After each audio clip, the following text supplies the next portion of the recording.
여러분 빨래를 해보신 경험이 있습니까? 빨래를 해보면 그 여러 가지로 얼룩이 없어지는 것들을 볼 때 약간 쾌감을 느끼는 부분들이 있습니다.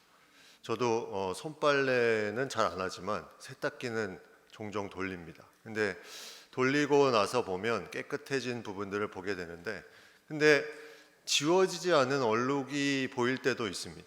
그 얼룩이 생겼으면 바로 세제를 써서 이거를 바로 없애야 되는데 놔두었더니 옷에 스며들어서 그게 이제 세탁을 해도 잘 빠지지 않는 그런 경우들이 생기는 부분들을 보게 됩니다. 근데 이제 그러한 경우에 저는 이제 방법을 이제 쓰는 부분이 있는데, 그 색연필 중에 약간 비슷한 색이 있으면 그 얼룩 있는 부분을 좀 막으려고 했던 부분들이 있습니다. 그래서 흰색 와이셔츠면 딱 생각이 나는 게 화이트가 생각이 났던 거예요. 화이트. 그래서 화이트로 그 얼룩을 이제 살짝 이렇게 위에다 덧입히면 멀리서 봤을 때는 잘 모릅니다. 근데 가까이 가서 보면 또 다른 얼룩으로 보여지기 때문에 그 얼룩이 이게 오히려 더 가까이서 봤을 때는 더 이상하게 이렇게 남아있는 부분들을 보게 되죠. 얼룩이라는 부분은 쉽게 사라지지 않습니다. 오늘 읽은 본문에는 이 쉽게 사라지지 않는 이 색점이라는 단어가 계속해서 나옵니다. 색점이라는 단어가 오늘 읽은 47절부터 59절에 보면 16번 등장을 하게 됩니다. 근데 이 색점이라는 부분은 곰팡이라고 번역이 되는데, 영어 성경에도 밀두라는 이제 영어 단어를 써서 흰 곰팡이라고 이제 표현이 되어 있습니다. 이게 악성 나병 색점이다 이렇게 말을 하고 있는데, 이것은 점점 퍼져나가는 그런 어떤 얼룩과 같은 것입니다. 그냥 있는 얼룩이 아니라 퍼져나가는 그 안에 균이 있는 것처럼 계속 퍼져나가는 바이러스와 같은 얼룩이다 해서 이 색점이라고 되어 있는데, 오늘 보면은 이 색점이 의복이나 가죽에 생기는 경우에 대해서 어떻게 처리를 해야 될 것인가. 그래서 오늘 본문에 보면 배나 털의 나래나 씨에나 혹 가죽에나 가죽으로 만든 모든 것에 이러한 색점이 있으면 어떻게 처리해야 될 것인가. 식물로 만든 옷감이나 동물로 만든 옷감이나 여기 날이나 씨나 이런 거는 이제 옷감을 만드는 방법을 말하는 거죠. 이걸 엮어 짰는지 뜨개질을 했는지 그거에 상관없이 그 안에 색점이 있으면 이거를 해결해야 된다는 거죠. 근데 이 색점에 대한 부분은 이 앞의 내용에도 나옵니다. 몸에 색점이 생기는 경우도 있고, 또 이 14장 레위기 14장에는 이 집의 어떤 부분에 색점이 생기는 경우에 대한 규례가 또 나옵니다. 이 색점이라는 것은 계속해서 무언가 퍼져나가기 때문에 이것을 제대로 처리하지 않으면 그 물건이나 그 사람은 부정한 존재가 된다는 것을 이 레위기법에는 말씀하고 있습니다. 그렇다면 이 색점이라는 것이 지금 이 시대에 어떻게 우리는 해석할 수 있을까? 사실 레위기 말씀은 상당히 어려운 말씀입니다. 왜냐하면 율법이 계속해서 주어졌고 지금 시대랑은 또 맞지 않는 율법들이 많이 있기 때문에 조금 우리가 이 말씀을 해석하는데 좀 어려움이 있을 수 있습니다. 그래서 오늘 좀 나누고자 하는 이 레위기 말씀을 우리는 알레고리적 해석법에 의해서, 이 알레고리적 해석법이라는 것은 이 본문의 말씀을 그 역사적인 상황과 그런 어떤 시대적인 것보다는 영적으로 그것을 은유적으로 해석해서 이거를 한번 우리가 말씀으로 받고자 하는 마음이 있습니다. 이 전체 스토리가 하나의 은유적인 스토리로 우리에게 다가올 수 있도록 말씀을 나누려고 합니다. 다시 말하면 이 색점이라는 부분을 우리가 죄라는 부분으로 좀 초점을 맞춰서 영적으로 한번 이 말씀을 나누기를 원합니다. 이 당시에 이 색점이 있는, 피부에 색점이 나타나는 사람은 부정한 사람이었어요.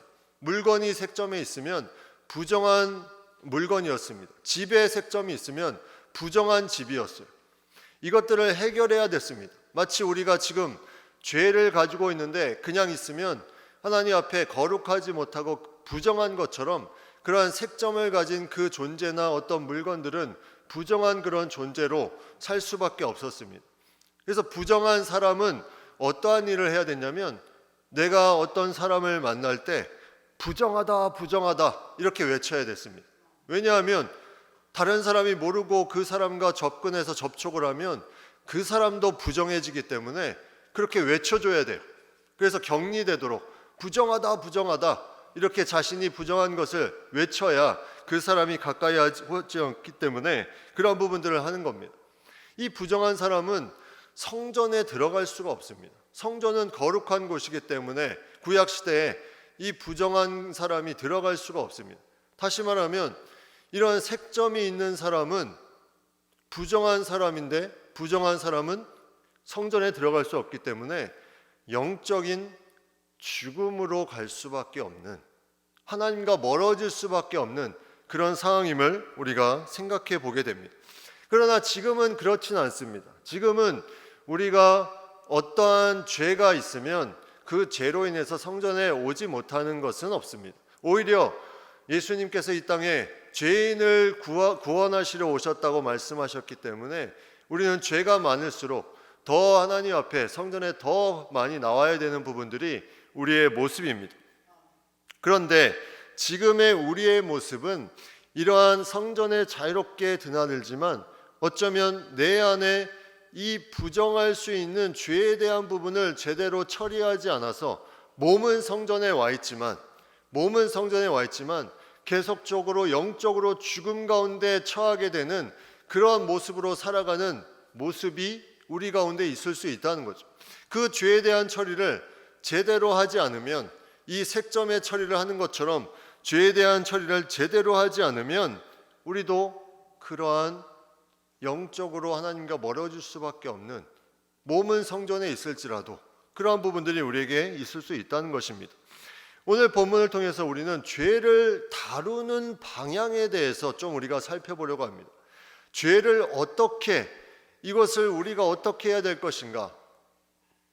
우리는 이 죄에 대한 부분을 항상 가지고 있습니다. 인간이 죄가 없는 사람이 없기 때문에 이 죄를 우리가 어떻게 다루느냐, 여기에 따라서 정말 하나님의 기쁨이 되는 삶으로 가느냐, 아니면 계속해서 죄가 색점이 퍼지듯이 계속 내 몸에 퍼져서 그렇게 살아가는 존재가 되느냐, 이건 중요한 신앙의 모습의 갈림길에 있습니다.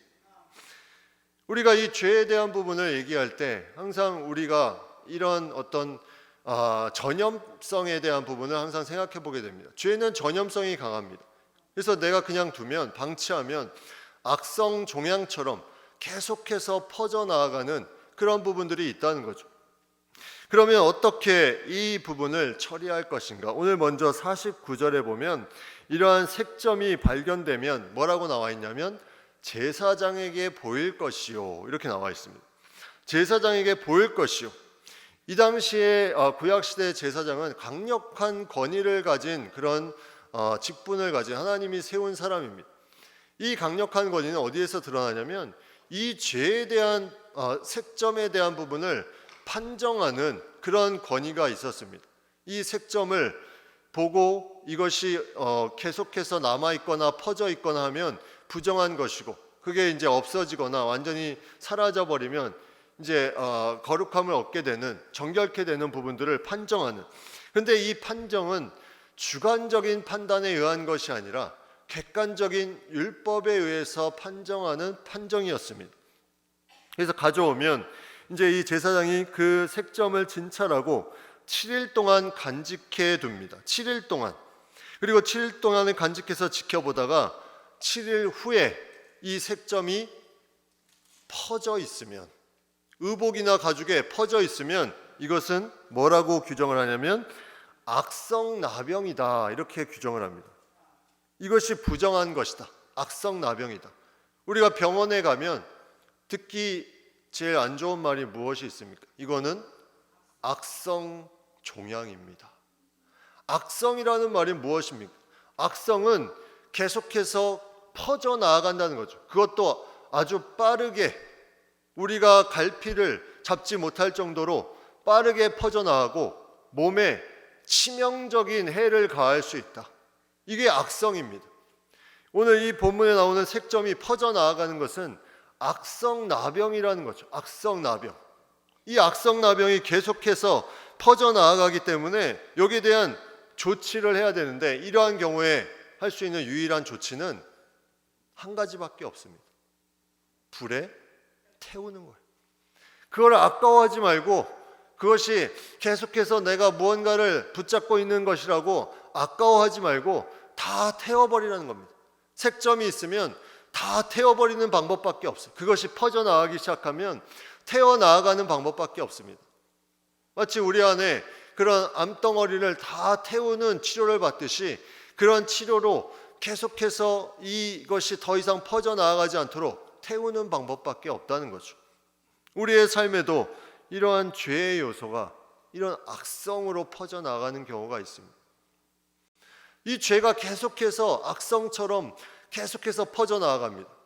내가 이러한 부분에, 하나님과의 멀어지는 부분에 죄가 있는데, 이 죄가 또 다른 부분으로 계속해서 퍼져나가는 부분, 이 죄를 처리할 수 있는 방법은 다른 방법이 없어요.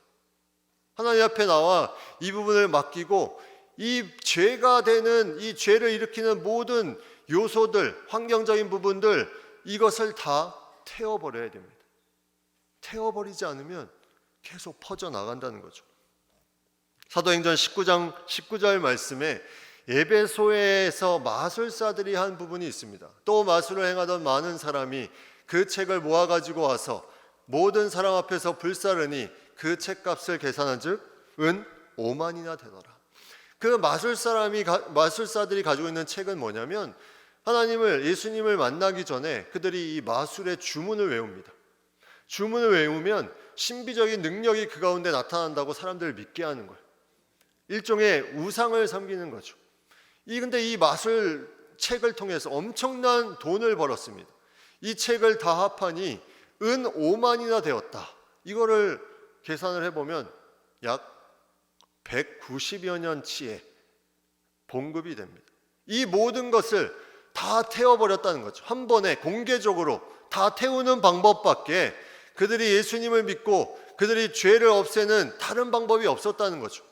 근데 이것이 아까운 것이 아니었습니다. 왜냐하면 예수님을 만난 그 가치는 그 어떤 것보다 크기 때문에 이것을 다 태워버립니다. 우리는 예수님을 만나기 전에 우리가 가지고 있었던 이 색점과 같이 계속 퍼지는 죄악된 부분들이 있었습니다. 근데 예수님을 만나고 나서 이거를 알게 됩니다. 이건 잘못된 것인데, 근데 이 잘못된 것을 내가 태우지 않고 계속 가지고 있으면 이게 예수님을 만나고 나서도 그게 계속 퍼져서 내 삶에 나쁜 영향을 주고 안 좋게 하나님과 멀어지게 만드는 그런 동기가 될 수 있다는 거죠. 이런 경우에는 태워버리는 방법밖에 없다는 거예요. 태운다는 것은 더 이상 그 근처로 갈 수 없다는 겁니다. 태운다는 것은 모든 죄의 요소들을 다 멸한다는 것입니다. 근데 오늘 본문에 53절 54절에 보면 이제 두 번째 죄를 다루는 방법이 나오는데, 7일 후에 색점이 퍼지지 않은 경우입니다. 그런데 퍼지지는 않았는데 이 색점이 그대로 있는 경우를 말합니다. 자, 이런 경우에는 어떻게 하겠습니까? 퍼지지는 않았는데 색점이 그대로 있습니다. 이제 쉽게 생각하면 이런 부분을 이제 들 수가 있는데, 내가 예수님 믿기 전에는 집에 우상이 있었어요. 무언가 섬기는 우상이 있습니다. 또 집에다 부적을 붙여놨습니다.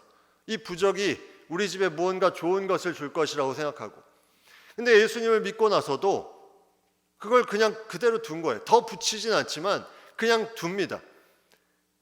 현상 유지를 하게 된다는 거죠. 오늘 이 본문의 말씀은 이런 뜻이에요. 그 색점이 퍼지지 않았을지라도 그 색점이 그대로 있으면 그것 역시 불에 태워라. 퍼지는 경우뿐만이 아니라 현상 유지만 되어도, 그 죄가 더 퍼지지 않아도 현상 유지만 계속 내 안에 있어도 그것을 태워버리라. 왜 그랬을까요? 그 죄를 일으키는 어떤 부분이 어느 순간에 지금은 현상 유지 그 정도이지만 인간의 연약함 때문에 계속해서 또 퍼져나갈 수 있는 가능성이 열려 있기 때문에 그 모든 것을 차단해 버리라는 거죠. 그런 우상이나 내 집에 그런 하나님과 멀어지게 되는 어떤 부분들이 보인다면 그 현상 유지로 두지 말고 그것을 다 불에 태워버리라는 겁니다. 더 이상 찾을 수 없도록. 이게 두 번째 방법이에요. 내가 그냥 안 보면 된다고 생각하지만 그게 아니라는 거예요. 그게 아니라 현상 유지하면 그게 어느 순간 나를 공격해 올 때가 있다는 겁니다. 저는 SNS를 사실 잘 하지 않습니다. 근데 계정은 다 가지고 있어요. 왜냐하면 이제 청년부를 맡았을 때 우리 청년들은 이제 SNS를 많이 하니까 함께 이제 정보를 나누고 또 일상을 나누는 그런 필요성에 의해서 이제 하게 되는데, 이 SNS를 가끔씩 이 지인들이 어떻게 살고 있나 가끔 들어가 보면 이상한 부분들이 계속 이렇게 뜨는 부분들이 있습니다. 왜 그런 부분들이 앞에 나오는지 계속 뭐 이렇게 나오는 부분들이 있어요. 그러면 이게 현상 유지로 내가 이 SNS를 그냥 두면 나도 모르는 순간에 그것을 접하게 되고 그런 내용들이 영적으로 너무나 안 좋은 부분들이 생기게 합니다. 그래서 어느 날 이게 안 되겠다. 그래서 그런 지인들을 알 수 있는 통로지만 다 지웠습니다. 지우니까 그거에 접할 수 있는 그런 부분들이 없어지고 사라지게 되니까 거기에 대한 어떤 걱정이나 그런 부분들이 다 사라지는 것을 알게 되었습니다. 무언가 이것을 깨끗하게 제거하지 않으면 현상 유지로 그냥 두게 되면 그것이 또 나를 공격할 수 있다는 거죠. 계속해서 공격할 수 있다. 그래서 오늘 이 색점을 그냥 현상 유지 그대로 있기만 해도 다 불태워버리라. 이것이 우리가 하나님 앞에 온전하게 나아가는 길임을 말씀해 주고 있습니다. 우리는 이것을 마음속에 새겨야 됩니다. 내 죄에 대한 부분, 내가 현상 유지만 하고 있다, 더 퍼지지 않게 내가 가지고 있다, 이렇게 생각할 수 있지만 그게 언젠가 나를 공격할 수 있다는 거죠. 잠언 5장 내용에 보면 거기에 음녀에 대한 말을 하면서 이렇게 말합니다. 내 길을 그에게서 멀리하라. 그의 집 문에도 가까이 가지 말라. 무언가 하나님과의 관계성 속에서 해가 되고 멀어지게 하는 무언가가 내 안에 계속해서 일으키는 어떤 부분들이 된다면 그것이 현상 유지만 돼도 퍼지지 않아도 그것을 다 불태워버려라. 이게 죄에 대해서 다루는 중요한 방법입니다. 이제 세 번째 방법을 보겠습니다. 오늘 본문에 나오는 세 번째 방법은 뭐냐면, 이제 이 의복과 가죽을 빨고 나서 7일 후에 색점이 이제 현상 유지가 되는 정도가 아니라 엷어진 경우입니다. 어느 정도 엷어졌다. 이건 뭔가 줄어들었다는 거죠. 내가 죄를 범하는 부분이 줄어들었습니다. 색점의 진하기가 많이 빠진 모양입니다. 그런데 오늘 본문의 56절에 보면 이렇게 말합니다. 빤 후에 제사장이 보기에 그 색점이 엷으면 그 의복에서나 가죽에서나 그 날에서나 씨에서나 그 색점을 찢어버릴 것이요. 자, 이 부분은 또 중요합니다. 내가 그 전에 퍼지거나 그 색점이 그대로 있으면 불태워버리라고 말씀했는데, 엷어져 있으면 불태우지는 말고 찢어버리라 이렇게 말하고 있습니다. 불태우는 것보다는 찢어버리는 것은 좀 약할 수 있죠. 왜냐하면 찢어버리면 나중에 찾을 수 있어요. 찢은 것을 막 조각조각 맞춰가지고, 실제로 설교 준비하면서 찾아봤더니 예전에 어떤 다른 나라의 한 사람이 복권을 당첨을 했는데 그걸 누가 잘못 번호를 알려줘가지고 다 찢었다가 다시 보니까 이게 엄청난 금액에 당첨이 돼서 다시 찾아가지고 쓰레기통에서 다시 뒤져서 조각을 맞춰서 그 상금을 받아냈다는 기사가 있더라고요. 우리의 죄도 마찬가지입니다. 엷어져서 내가 찢어서 버립니다. 그런데 찢어서 버려서 끝이면 좋은데 그게 끝이 아니라는 거죠. 우리의 마음속에 믿음이 약해지면 그 찢어버린 것이 또 생각이 납니다. 악한 것이 계속 또 올라와서 그 찢어버린 것을 향해서 찾아갑니다. 오늘 본문의 57절에 그 부분에 대해서 이렇게 말합니다. 그 의복의 나래나 시에나 가죽으로 만든 모든 것에 색점이 여전히 보이면 재발하는 것이니 너는 그 색점 있는 것을 불사를지니라. 찢어버렸는데 다시 색점이 일어나는 경우가 있습니다. 뭔가 다 버렸다고 했는데 내 안에 그 죄악이 다시 올라오는 경우가 있습니다. 그럴 경우에도 이제는 찢어버리는 정도가 아니라 태워버리라. 계속 반복되는 죄를 짓고 있죠. 재발한다는 것은 무슨 의미입니까? 나의 가장 연약한 부분이라는 겁니다. 나의 가장 연약한 죄, 그 연약한 죄가 다시 올라옵니다. 연약한 부분을 공격합니다. 우리의 몸에도 재발하는 병은 내 몸에 그 부분이 연약하기 때문에 재발이 많이 되는 것처럼 우리의 영에도 계속 재발하는 죄를 갖는 것은 그 부분이 연약하기 때문입니다. 만약에 재발을 하게 된다면 이제는 찢어버리는 정도로는 안 된다는 거죠.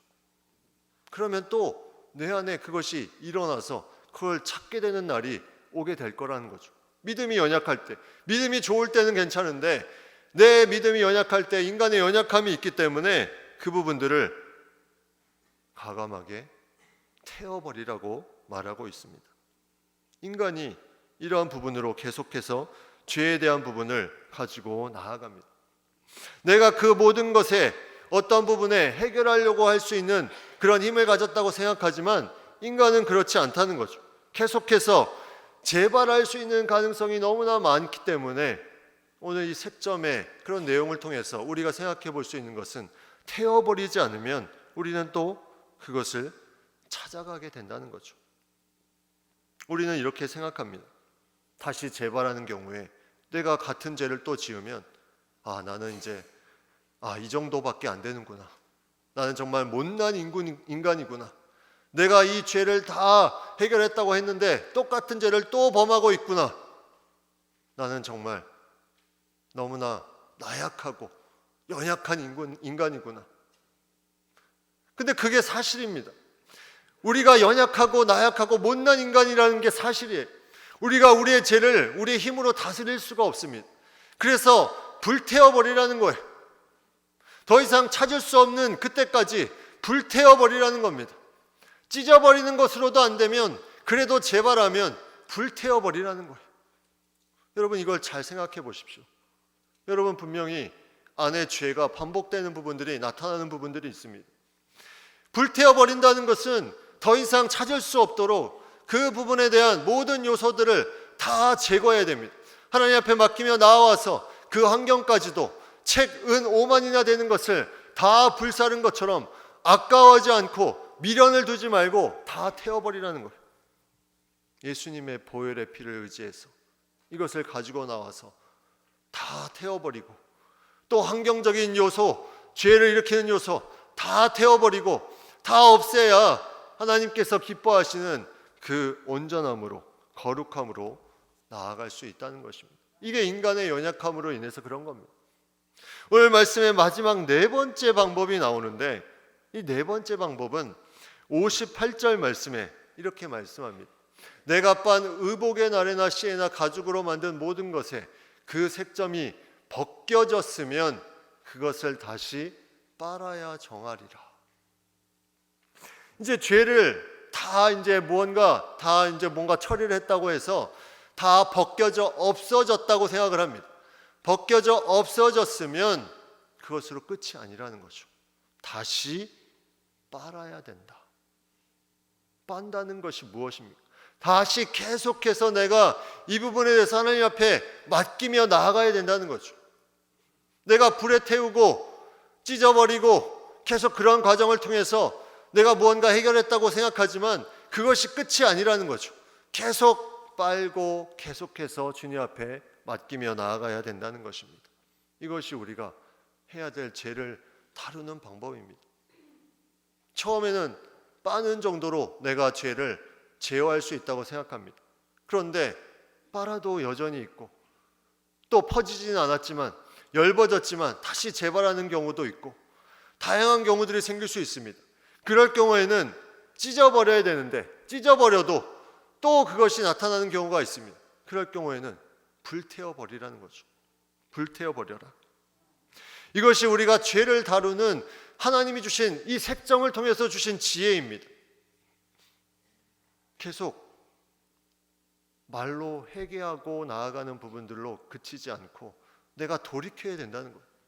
돌이킨다는 것은 내 죄를 일으키는 요소들을 불태우는 것입니다.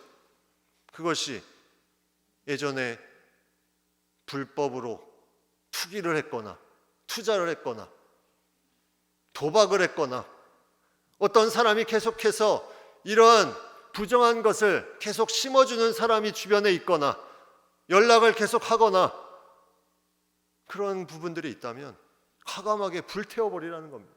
왜 거기에 미련을 둡니까? 불태워버리라는 거예요.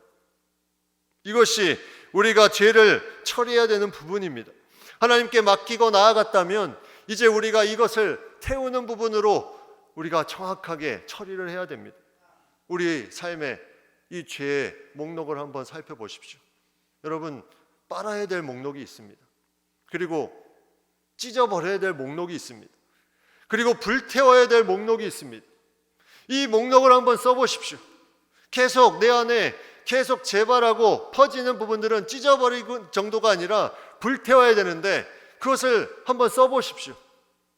그냥 두지 말라는 거예요. 예수님이 이 땅에 오신 것은 죄인을 불러 해결시키러 왔다고 말씀하고 있습니다. 우리에게 그 말씀으로 계속해서 다가오고 있는데 우리가 이것을 그냥 방치해서는 우리가 주님 앞에 그러한 예수님의 오심에 합당한 삶을 살아갈 수 없다는 거예요. 오늘 레위기 율법은 정확하게 말씀하고 있습니다. 우리의 죄에 대해도 대충 넘어가려고 하지 말고 정확하게 해야 되는 거예요. 정확하게 이 부분을 해야 내가 하나님 앞에 거룩한 모습으로 나아갈 수 있습니다. 우리는 새로운 피조물이에요. 그냥 개조된 피조물이 아닙니다. 새로운 피조물인데 그 안에 계속해서 더러운 곰팡이가 있는 그런 가구들을 그 안에 들여놓겠습니까? 계속 색점이 퍼지고 있는데 그것을 그냥 보고 있겠습니까? 여기에 우리는 처리를 해야 됩니다. 정확하게 내가 태워야 될 것 무엇인지 우리가 살피며 처리를 해 나가야 될 것입니다. 주님의 말씀이 그것을 이루게 하십니다. 보혈의 능력이, 보혈의 피가 그것을 감당하게 하십니다. 주님 앞에 나오는 가운데 하나님이 그것을 감당하며 해결해 주십니다. 그것이 예수님이 이 땅에 오신 길이며 우리가 거룩한 모습으로 주님과 함께 동행하며 나아가는 길임을 잊지 말고 나아가는 우리 모두가 되기를 간절히 바랍니다. 같이